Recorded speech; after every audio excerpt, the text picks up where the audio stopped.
Chapitre 16. Elle s'était mise à courir aussitôt. Un simple regard jeté sur ces choses avait été suffisant. Elle avait vu ce que les guerriers tonnerres en pensaient eux aussi. La stupeur de la découverte, et elle avait su immédiatement qu'ils s'étaient tous jetés aveuglément dans un piège. Elle n'avait pas la moindre idée de la façon dont une telle armée avait pu leur être cachée. À y repenser, elle aurait dû écouter les mises en garde que lui donnait son cœur depuis longtemps. Valdor n'était pas un imbécile. L'empereur, son maître, n'était pas un imbécile. La vulnérabilité du palais avait toujours été une illusion, placée comme un appât alléchant devant leurs yeux. Et comme les abrutis impatients qu'ils étaient, ils avaient essayé de s'en saisir. Candavir n'était pas bâtie pour ce genre d'effort. Elle trébucha plusieurs fois, en s'écrasant sur le sol gelé alors même que les projectiles éclataient autour d'elle et l'arrosaient de grains de glace et de terre. Sa combinaison de protection était un obstacle à toute course rapide. Elle lui tenait suffisamment chaud pour survivre, mais l'enveloppait de couches isolantes qui gênaient ses mouvements. Elle s'attendait à mourir dans ses premiers instants de confusion. L'air était à ce point saturé de cette dentelle de rayons laser et de projectiles qu'il avait semblé impossible que quoi que ce soit pût en émerger indemne. Elle paniquait, elle haletait, en voyant les coques de blindés déchirées et les escouades de soldats fauchés par les tirs explosifs. Elle ne parvint jamais près d'atteindre la crête à nouveau. Le temps pour elle de retrouver ses repères et de se mettre à chanceler dans sa direction. Ces terribles guerriers en gris taillaient déjà en pièces l'armée du Shotan et progressaient sur tous les secteurs du terrain exposé. Il lui semblait inévitable qu'elle serait la prochaine à se faire abattre, rien qu'une dépouille de plus parmi les milliers d'autres. Ce ne fut que lentement en refusant d'y croire qu'elle s'aperçut de la vérité. Les guerriers de Valdor ne manquaient pas d'occasion de la tuer. Au bout d'un certain nombre de tirs qui l'avaient miraculeusement manqué, elle alla se jeter à genoux devant l'un d'entre eux, sachant qu'il ne pourrait pas laisser passer une telle opportunité.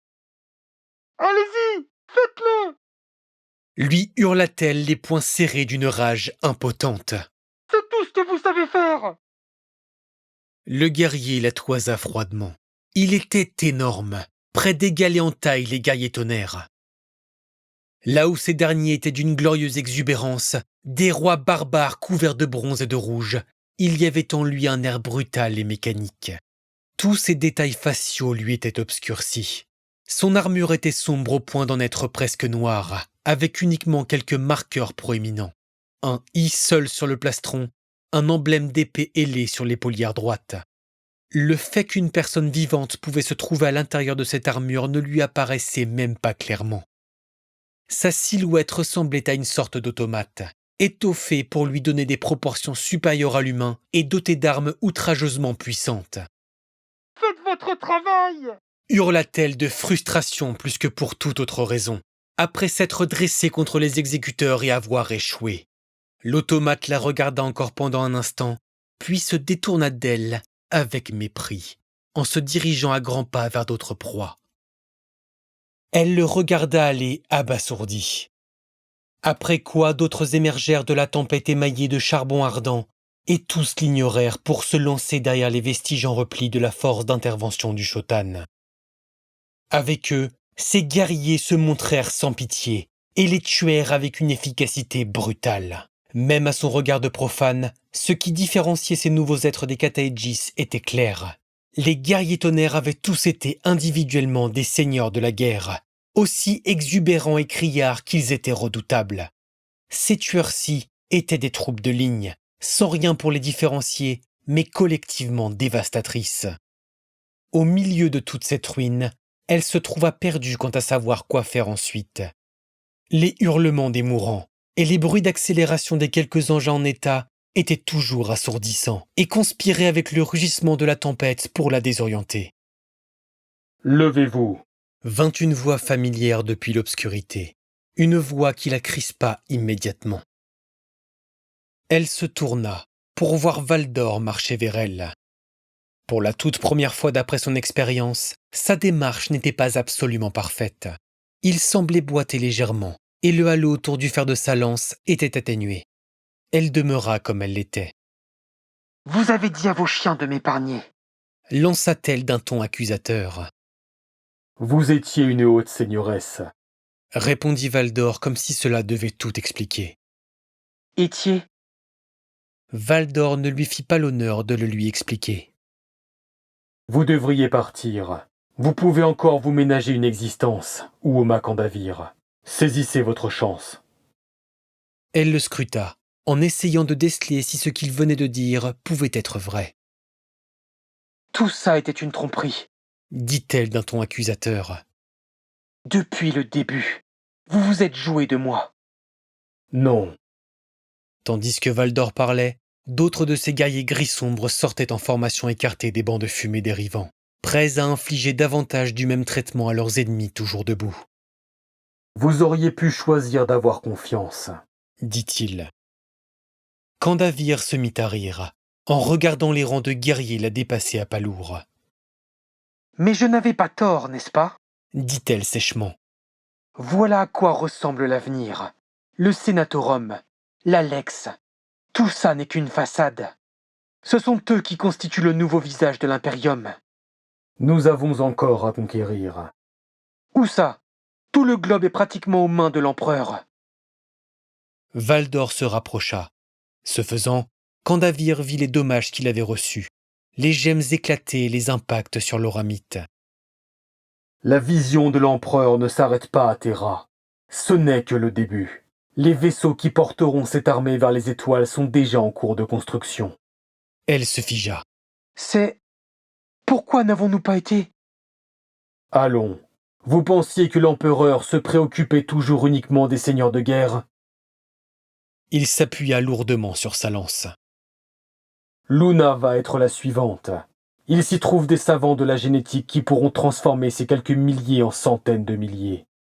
Voilà quelle est maintenant la tâche qui ne doit pas échouer. Dans des temps futurs, peut-être pourrons-nous nous autoriser à débattre des subtilités de la loi. Mais pour le moment, et pour toute la durée qu'il m'est possible d'entrevoir clairement, notre tâche est de survivre. Si cela nécessite quelques mythes à propos de choix et de décisions, il peut bien en être ainsi. Candavir encaissa cela, Vous pouvez essayer de vous convaincre. dit-elle avec ténacité. Cela peut même vous sembler juste, mais un mythe finit par vous échapper des mains. Si vous laissez libre cours à ces guerriers maintenant, vous ne pourrez plus en reprendre le contrôle. Je croyais en l'unité pour ma part. Vous devriez toujours. Mais ça? Qu'est-ce que c'est que ça? En quoi êtes-vous différent de tous les autres, si ce n'est par votre puissance?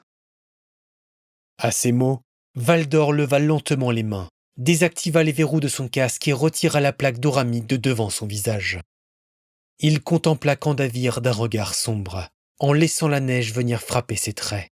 « En cela que nous sommes une nécessité », dit-il sur un ton sévère. « Nous nous tenons entre l'ignorance et l'annihilation. Pour empêcher cette dernière, nous devons employer l'autre. C'est une pilule qui est amère et que vous avez appris à détester, mais qu'il faut avaler. » Candavir avait les yeux levés vers lui, d'un air de défi. « Je refuse de croire ça. » dit-elle. « J'admire votre obstination. » Que s'est-il passé au mont Ararat? Quel bien cela vous ferait-il de le savoir maintenant? Je veux l'entendre de votre bouche, juste une fois. La vérité. Valdor sourit froidement. Pour qu'une vérité vaille quoi que ce soit, il faut qu'elle soit préservée. D'ici l'espace d'une vie de mortel, plus personne ne connaîtra le nom du Shotan, même s'il fut plus grand que la plupart de ceux qui s'octroieront le crédit d'avoir bâti l'Imperium. Peu importe ce qui est fait, par qui et à qui, si tout ça sort des mémoires. Je ne peux donc rien vous confier, haute seigneuresse. Rien qui soit d'une quelconque valeur, car ce que vous demandez est destiné à être oublié. Vous êtes un lâche. Croyez-le, si cela vous convient. Candavir secoua la tête de dégoût. Ses épaules tombèrent. Un grand accablement s'abattit sur elle, et pour la première fois depuis qu'elle avait quitté ses quartiers du palais, elle ressentit le froid. Essayer d'argumenter avec vous est pire que de s'adresser à un mur, marmonna-t-elle. Partez d'ici. Aucun mal ne vous sera fait. Un destin vous attend peut-être que je ne perçois pas, et il serait dommage de vous en priver. Candavir releva la tête vers lui en se sentant vieille et inutile. À quoi bon? Pourquoi ne pas finir ce que vous avez commencé? Valdor prit une inspiration fatiguée et tendit la main pour l'aider à se relever. Vous aviez raison à propos de beaucoup de choses, lui dit-il. Mais pas à mon sujet. Je ne désire rien, le pouvoir encore moins que le reste, et certainement pas la vengeance. Candavir hésita et accepta la main qu'il lui offrait. Je m'étonnais que vous soyez revenu au palais, seul, Dit-elle.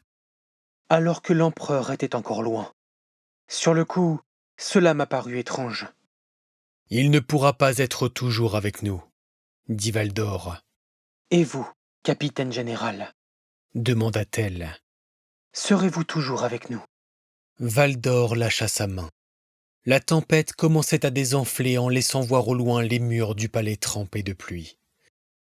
De la fumée s'élevait au-dessus du sommet du Sénatorum Imperialis et tachait le ciel turbulent.